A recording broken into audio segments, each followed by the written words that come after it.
about the big stories, guys. I think natural place to start from is that address or excerpts from what the sole administrator in River State had to say in the aftermath of him taking office. So I'd like to listen to Vice Admiral Ibok Ete Ibas, retired now, the sole administrator of River State, who was welcomed with a guard of honor as he arrived in Port Harcourt. Yes, we'll show you that in a moment. But let's first touch base with what happened in the National Assembly. So just basically tell you that story from different angles.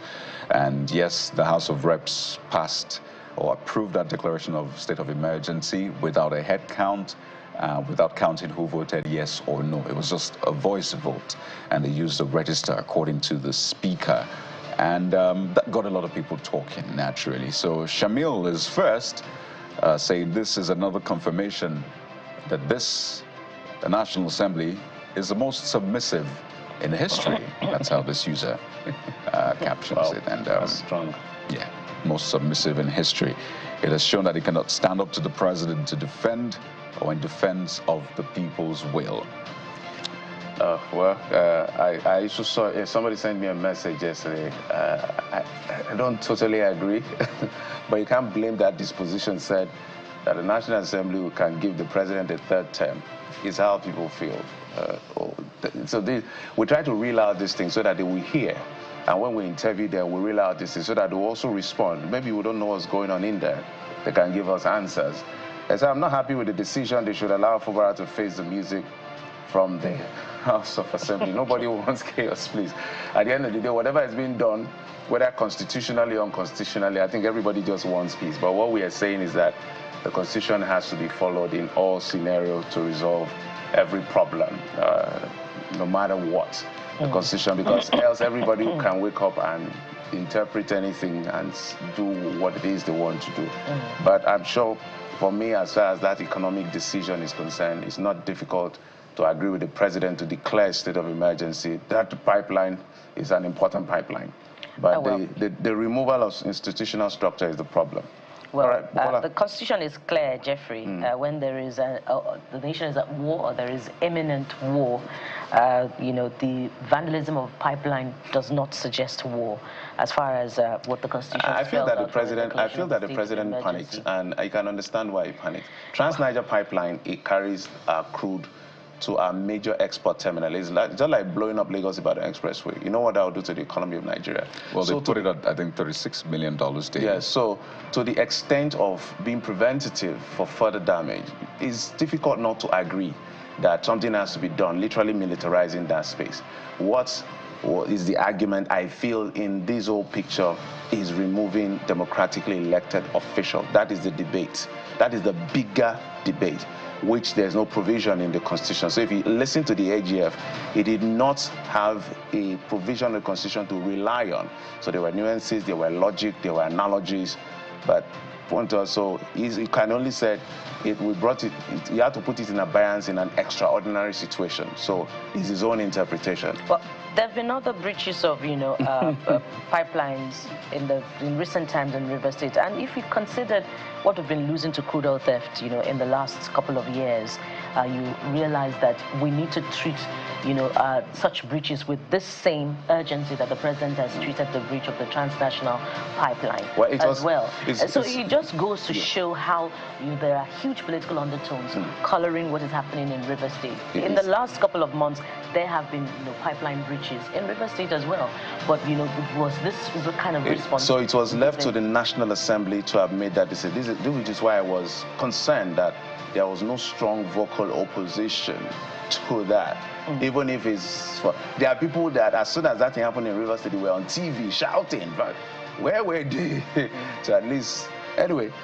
Let's go over now to the House of Representatives approving the declaration. Okay, we've covered that. The Senate as well approving the state of emergency declared by Mr. President in 2025 as amended. And the first user this morning is Olufemi 2015, who says Kano and Osun states should be careful.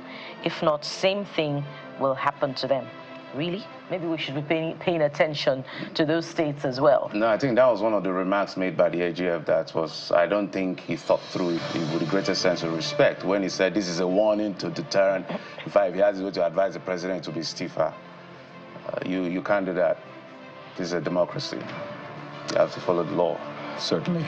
The next user, Tobena Fesinachi, says voice vote and open ballot should be abolished in all legislative chambers across Nigeria. If they should exist at all, they should be restricted to the issues of internal regulation of the respective chambers. So it looked like everybody just hid behind everybody under the same cover and just voted. So you can't blame one person. Did you see me? We all voted. You raise any, but if it's in the US, you will stand up and come and talk and then vote. I used to watch it on CNN.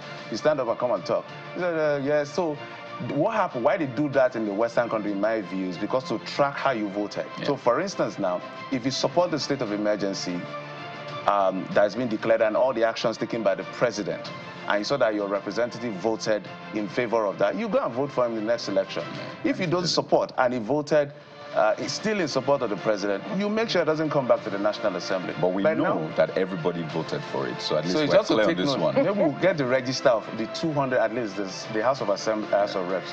Let's give it to them. Let's give it to them. At least they gave us a record. So we need our correspondents to get us attendance register. Everybody voted in support. Nobody has said I didn't vote or I wasn't there. But at least not everybody was present. So and the ones that were not present, we can excuse they can put out a statement and say, well, I wasn't present there, but if I was present, I would have voted against it. We can't hold them to that. Well, I think naturally, if you are against something, you voice it. If we go to court, it is what we can see on record.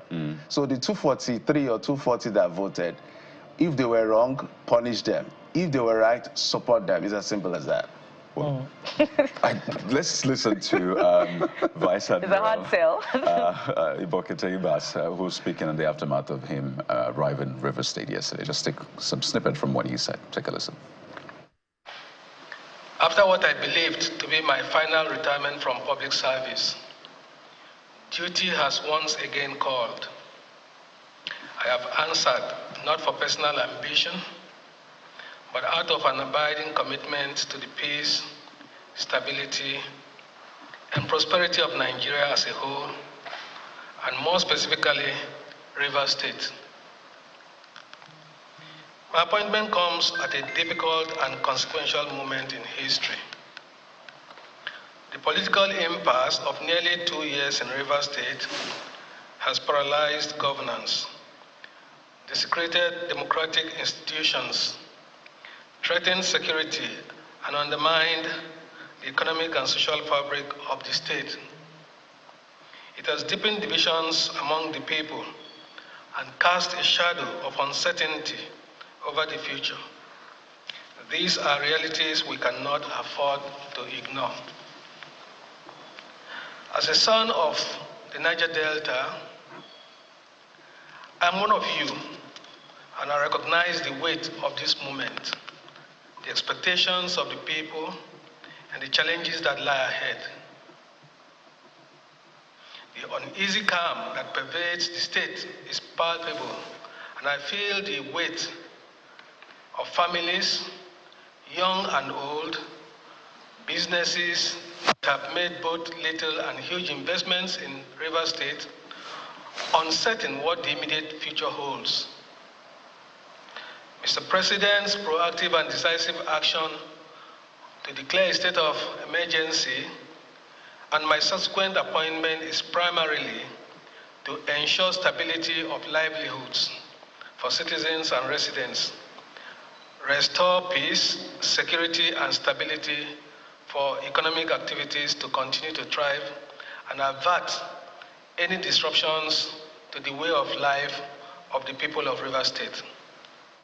So lots of things played out yesterday. That's Vice Admiral Ibokete Ibas, the sole administrator of Rivers State, who has now been approved by the National Assembly. But we have a lot more to dissect on this issue, by the way, and it will be from a major part of the show this morning. But guys, there's this video making the rounds, said to be a video of a lawmaker empowering his constituents by gifting them motorcycle tire. At least that's what was captured by images. And you may have seen that video, which has been making the rounds. So